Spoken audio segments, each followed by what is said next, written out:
Hello everyone, and welcome back to another Minecraft New Nintendo 3DS Edition video. It's hard to believe, but this is the 150th episode of my Minecraft 3DS Let's Play. To celebrate this monumental occasion, I'll be touring all my builds today, as well as showing you guys the monument for this episode. So, without further ado, here we go. Firstly, let's get started with my first build in this world, my first house. When designing this build, I wanted the exterior to have a traditional Minecraft house look to it, with some interesting design traits that set it apart from your typical house.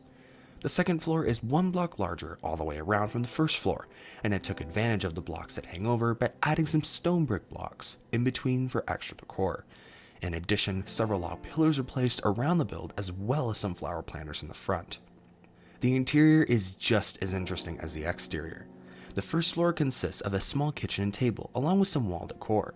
From here, there are two floors to look at, so let's look at the second floor first. This floor is my bedroom, with my bed, storage area, and my smelting and crafting area. Moving up one more floor allows you to get the best views of all my nearby builds. Even though you can only see 3 chunks away, it's still nice to have.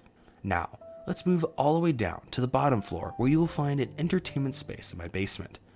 That's not all, however, as going down to the sub-basement reveals my 3K and 4K milestone appreciation rooms. There is certainly lots more to this house than what meets the eye outside. There is one more thing in this house, however, and that is a completely separate build in itself. The lava lair is where the nether portal is housed, complete with several lava streams down the side and an array of nether blocks used to match the theme. Now, let's enter the nether to check out another build. Next is my nether hut. This hut was made to house any important materials before I embarked on my nether adventure. This hut is appropriately themed, as it resembles a nether fortress in design. Up next, we have the pool outside my first house. This pool was created mostly for decoration purposes, and next to it is a few lounge chairs and umbrellas. The beach is up next, located in front of my first house. This beach consists of a few sand features, lounging chairs, umbrellas, and even a lifeguard tower. Moving on, we have my bountiful barn. This barn was created to house several animals and an abundance of crops on the second floor. It is not only aesthetically pleasing, but it is also quite functional as well. Plus, with the giant window on the second floor, it does offer some views of the areas nearby.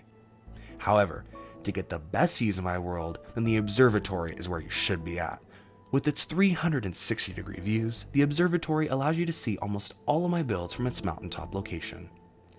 And now, the final older build on the list is my mining network. This is a simple build down underground where all my strip mines reside. There is a small second floor area for storing materials and crafting or smelting items, but this is mostly for keeping track of my mines. Before I move on to my newer builds in my world, I want to briefly discuss some new things about my Milestone Museum. The Milestone Museum is an area in my world where I basically celebrate every 10 episodes of my series with a monument. And now, in this episode, I'm going to be revealing what the 150 monument is going to look like.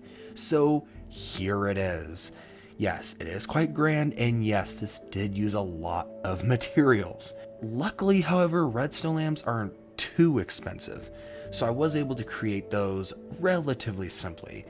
And of course, the spruce and stone are also pretty simple materials to gather. It looks big, but it's only about 2 blocks deep.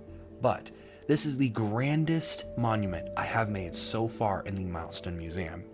Now you might be wondering, what about future episodes from 160 to 200?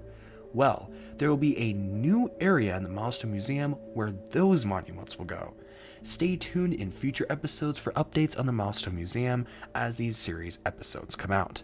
In addition, more things like the fountain will be coming in the future to the Milestone Museum. Stay tuned between episode 151 and 160 for lots more updates to come to this area. Now let's go ahead and move on to my new builds. Firstly, we have my Japanese styled house. This house is definitely the build that I'm most proud of because while it is simple, it's just a house after all, it's Japanese styled, which makes it look very interesting from the exterior. The interior isn't very big, but the exterior is where it really is at with this build. Not to mention, it is built in front of a pond, and in the future there will be a small new build here as well to correlate with the Japanese house. Next, before we move on to my most grand build in this world so far, we're going to cross my brand new bridge. As you can see, this bridge design matches pretty closely the path design, which is what I was going for. This is a covered bridge with bridge fences on the side, as well as the path pattern on the floor.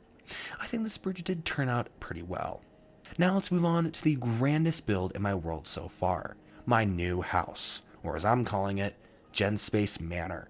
This mansion type house will house tons of rooms on the inside. Not to mention it will be 3 floors, not including a basement in the future, and you can just see the sheer scale of how large the mansion actually is. Now, I've only been working on this mansion for a few episodes, however, it will take a lot more to finish. So again, stay tuned in my future episodes if you want to see the progress on this build further. Alright, and that goes over every single build in my Minecraft 3DS Season 2 Let's Play so far. More builds will obviously come in the future as well, and on episode 175, another one of these tour videos will release. So in the meantime, I want to thank all my subscribers, viewers, and supporters over the years for your extensive support on my Minecraft 3DS series and my channel as a whole. I never would have thought when I started this channel that I'd be at 150 episodes in one of my Minecraft series today. So thank you all once again for the support. And with that being said, thanks for watching.